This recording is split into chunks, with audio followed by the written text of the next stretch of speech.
I'm just 2 days out from having my explant surgery. It's Monday, and I'm still in my bathrobe. And I'm turning 45 in December, so I'm looking forward to this healing journey and feeling more empowered today than sad and helpless and confused.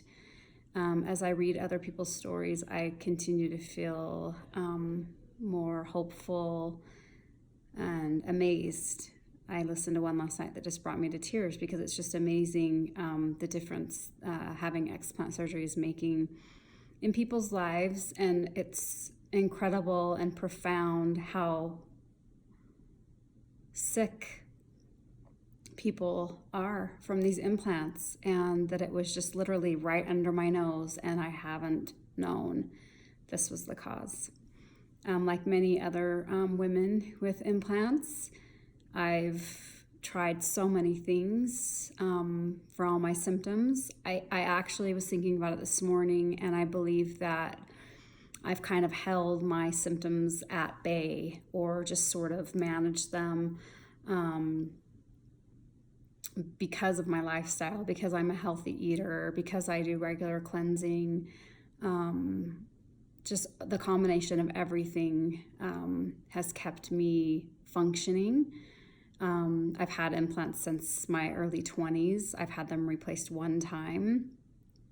And so anyway, I just thought I'd sit down this morning and write down all my symptoms that I currently have, which are fatigue, brain fog, anxiety, muscle twitching. It kind of moves around. For a couple months, I had muscle twitching in my eye. I have a pretty consistent twitch in my neck, which I've been to a neurologist for.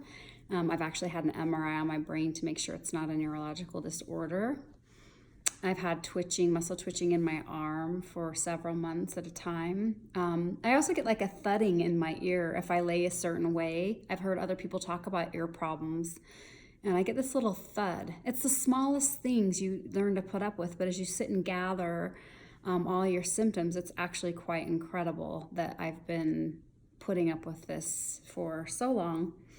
And anyway, I watched a vlog the other day about a woman who could hear again after having her implants out, which is interesting. Dizziness, a lot of vertigo, little bouts of it. The last one was about a couple of months ago where I was actually dizzy for an entire month. Couldn't really figure out why.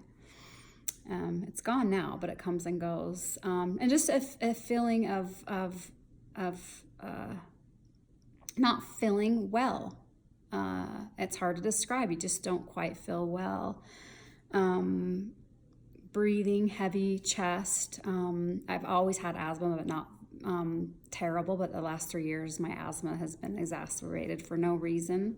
Heart palpitations, a lot of skin sensitivity. I've developed these little rashes on both sides, right underneath my ears. Sometimes it'll get a little dry, but mainly just rashy and red.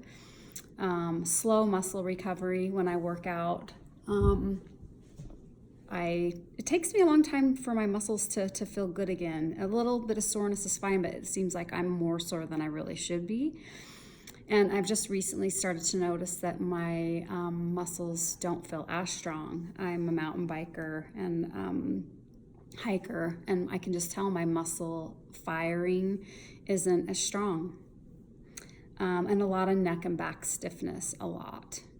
Especially if I do anything physical, it just takes a long time for my neck and back to relax after. And then symptoms from the past that I'm remembering again are I've had a seizure 2 years ago for no reason, was in the intensive care overnight so that they could analyze me. Couldn't figure out why, no reason. After I had my third child, heart, liver, and kidney failure. Again, no medical explanation whatsoever. I just think when your body receives extra pressure, that's when it collapses because it's holding so much up due to all the inflammation that these implants cause, and your immune system just isn't up to having a baby, having a cesarean, having medication, breastfeeding. I feel like that last baby, it really literally about killed me, probably because my body was already working too hard. And I also went into labor with her 3 weeks early. Dizziness in the past, a lot of neck and back stiffness, and things I have tried.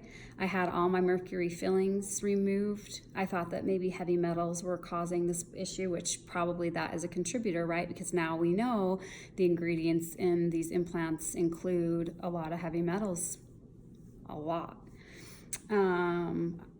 I've tried lots of cleanses, lots of diets. I don't diet for weight, but I do it for my health.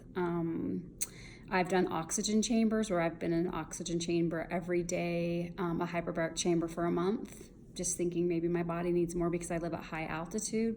Doesn't work. Epsom salt baths, millions of supplements, vitamin B12 shots. I was deficient in vitamin B12. Due to all my investigation, I found out that I have the MTHFR gene mutation. So I know a lot of you know about that now because you've also been tested, and that does make it a little bit more difficult for your body to detox. Your detox pathways aren't as efficient because we don't methylate. It's just an enzymatic process in your body that you need help with. So you actually need a vitamin B that's already methylated because your body doesn't do that. I believe genes turn on and off, which is a theory that a lot of doctors have, and I believe that probably about 3 years ago my MTHFR gene started to express itself, because that's about when I kind of hit the tip of the iceberg with my health, where things really started to go down. The pressure on your body can turn genes on and off. So my hope is also that as I heal, that gene might not be expressing so strongly. Vitamin B injections, tons of those. I would give them to myself, have somebody else give them to me. Lots of vitamin IVs, just thinking that I'm missing something in my body that I need. Infrared sauna, I bought one. So again, I think all of these things have helped keep me just kind of right here. I want to be up here. My breast implants are pushing me down here, but I think lifestyle is keeping me about right here, and I'm starting to go down my body. I can just feel it.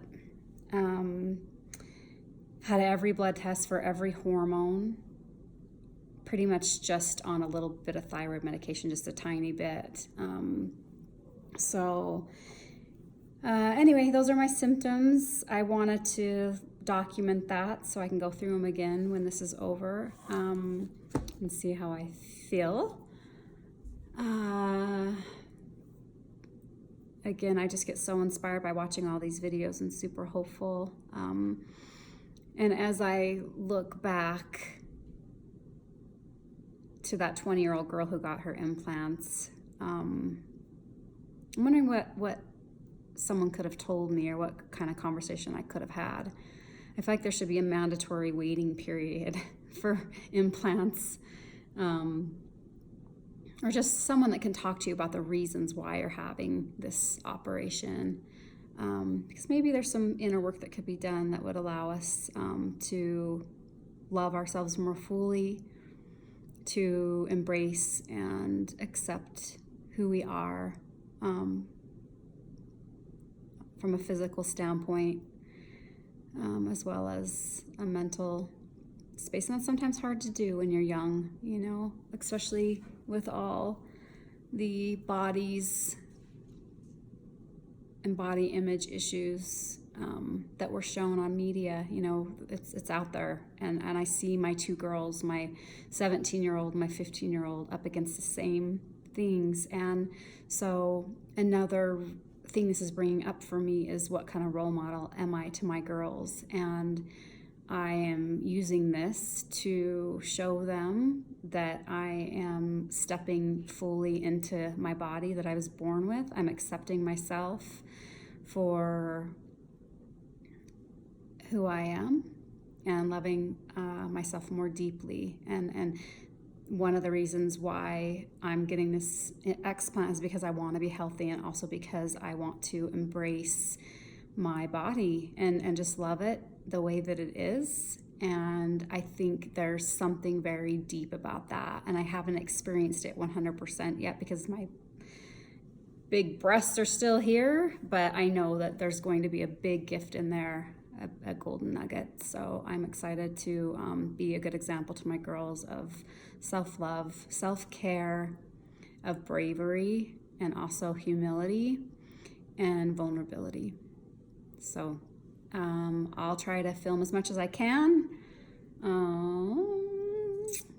as we go along on this wild ride.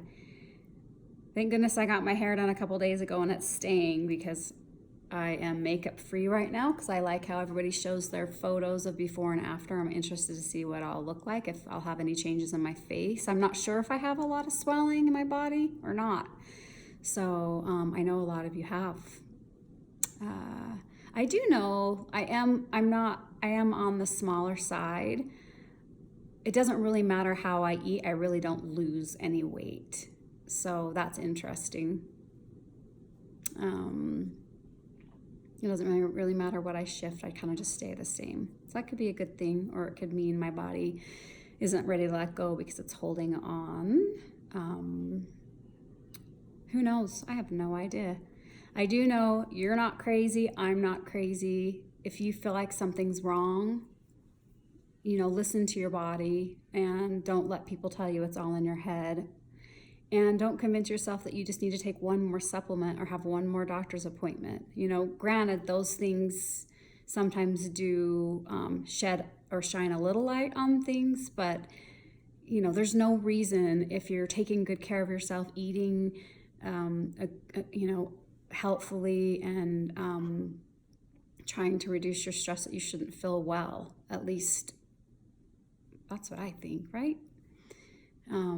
So keep trucking along. I am going to, I guess, just continue to video as things stream in. I didn't really plan on doing this until I started watching the other videos, and it's just been a swirl of emotions, doctor's appointments, preparing for all of this. But it's been so invaluable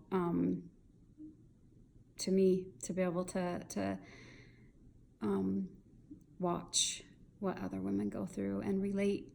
It feels really good to relate. And I think I said this in another video, it felt really good to start talking about how I feel, and to really let people know that I'm feeling terrible.